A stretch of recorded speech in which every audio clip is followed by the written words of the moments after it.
Dia da Revista Oeste, divulgar a edição novinha, fresquinha no site, Eba. Qual conteúdo será que vem por aí? Nossa diretora de redação daqui da Revista Oeste, Branca Nunes, chega agora ao vivo em Oeste com Elas para contar pra gente como foram os trabalhos ao longo dessa semana, até esse lançamento de hoje. Tudo bem, Branca? Bom dia, bem-vinda como sempre. Bom dia, Adriana, Marina, Paula. Bom dia aos espectadores do Oeste com Ela. Bom dia, edição 283, é essa? 283. Acabou de ser publicado. E a capa tá linda, a capa tá linda. Mostra. A capa é de nossa diretora de arte, Daniela Giorno. Ela é artista. Não, muito boa. Verdade não morre, né? Ela até pode desmaiar, como diz Augusto às vezes. É isso. E foi assinada pelo Silvio Navarro. E ele mostra, né, que a mídia internacional já enxerga o que a imprensa velha brasileira continua não vendo.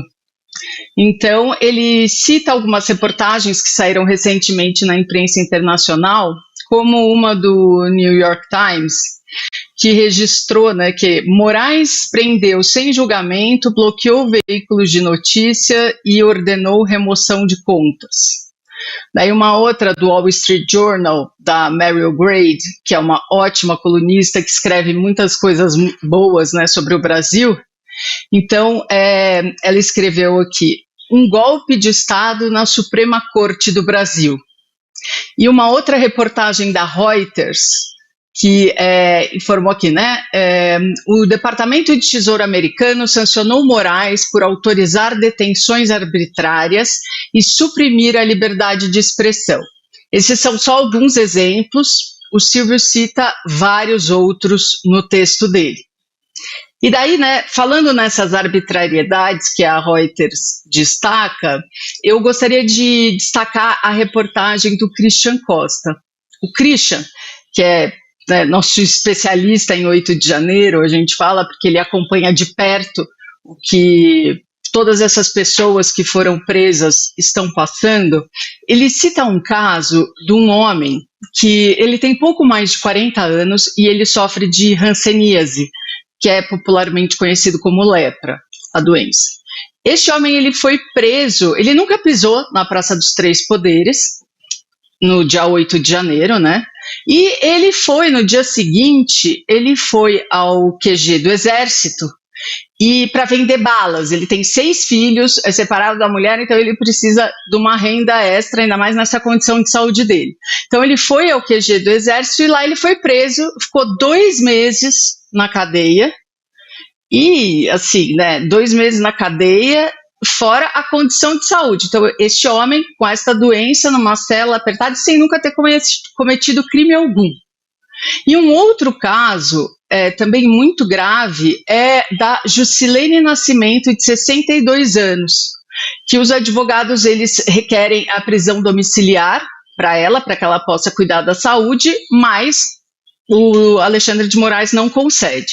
E a Jusilene, ela foi espancada há poucas semanas por uma das presas que está na cela dela, quando esta presa soube que ela é uma das mulheres envolvidas no 8 de janeiro, acusadas de envolvimento. Então ela apareceu recentemente numa foto com o olho roxo, né? A foto dela circulou bastante por aí esses dias.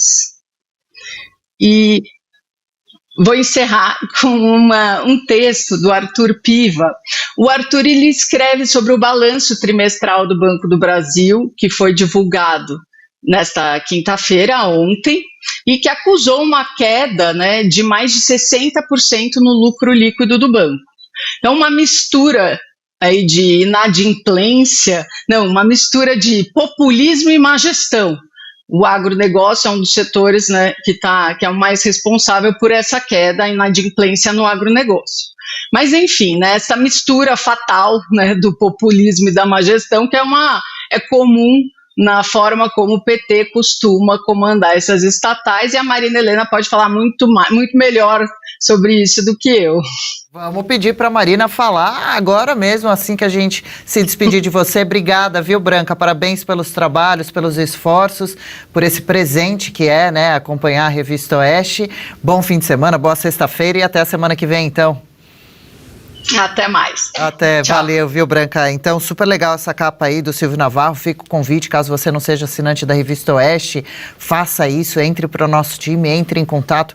A gente deixa aqui à disposição o tempo todo aqui, ó, no nosso monitor. Assine Oeste 0800 580 2020. Tem uma turma preparadinha para te atender, explicar direitinho os planos, e você passa a ter acesso a matérias como a essas, né, que a Branca trouxe, e tantas outras escritas por grandes jornalistas que fazem parte aqui da nossa emissora, do nosso time. Guilherme Fiuza, Dagomir Marques escreve matérias muito bacanas também. O Christian Costa, o Silvio Navarro, Adalberto Piotto, Ana Paula Henkel, por aí vai, né? São muitos. Augusto Nunes, nosso querido, né?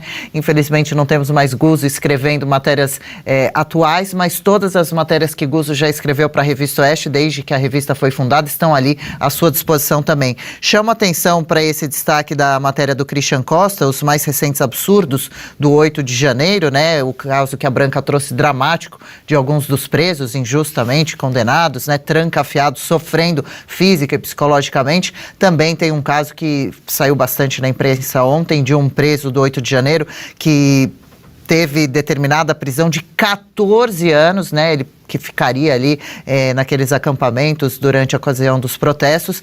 O próprio advogado de defesa dele, Paula Marina, disse que ele tirou a tornozeleira eletrônica e fugiu do país. Mais um foragido, um drama, e eu entendo perfeitamente o que ele fez. Você quer ser jogado, apanhar, acabar morrendo dentro da cadeia, 14 anos de prisão. Por isso que a anistia é fundamental, e hoje a gente não tem outra saída, essa que é a realidade. É muito difícil que essa decisão, né, que já todas essas condenações sejam revertidas dentro do próprio Supremo. Então é fundamental que o Congresso haja. E, gente, o Congresso nunca esteve tão a ponto de agir como agora. A gente vê as pessoas cada vez mais vocais, a gente viu a entrevista ontem do Marco Aurélio, a gente vê agora a entrevista do Kassab. É importante, né? Porque tem uma bancada muito grande. Então você começa a ver toda essa movimentação, a gente não pode perder isso. Agora eles só agem, e o Centrão principalmente só vai agir com a pressão da população. Então, dia 7 de setembro está bem próximo, né? A gente está vendo aí, apesar dessa tentativa agora, né, de calar o Malafaia, a gente está vendo que eles tentam ali arrastar todo mundo para esses inquéritos intermináveis, para censurar mesmo, mas a população é maior, e se a população se mostrar de fato a favor dessa pauta, não vai ter jeito, ela vai precisar vir à tona, e torcemos para que isso seja o mais breve possível. Jamais poderemos devolver todos os prejuízos que as pessoas tiveram, a vida do Clezão, a vida dessas pessoas, porque imagina essa senhora que foi espancada, ela nunca mais vai ser a mesma, essa que é a grande realidade. E a Débora, né, que tem um monte de filho, nunca perdendo mais, a criação, o crescimento mas deles. Precisa ter pelo menos um fim olhando para frente, né? Precisa ter um fim. É essa a nossa esperança, né? E muito legal esse título, só pra gente encerrar, sobre a verdade não morre, né? É um termo muito usado aqui pela casa, porque trabalhamos muito com a verdade, lutamos para que ela seja sempre escancarada, né? E prioridade. Augusto costuma dizer, né? A verdade às vezes desmaia, mas morrer não morre nunca. E a Ana Henkel também sempre lembra uma frase que diz, né? Os fatos costumam ser insistentes, os fatos, hein? Legal, gostou desse corte? Estamos ao vivo de segunda a sexta-feira, das 10 ao meio-dia, no YouTube da Revista Oeste. Eu, Marina Helena, Adriana Reide e Paula Camacho analisamos as principais notícias do dia.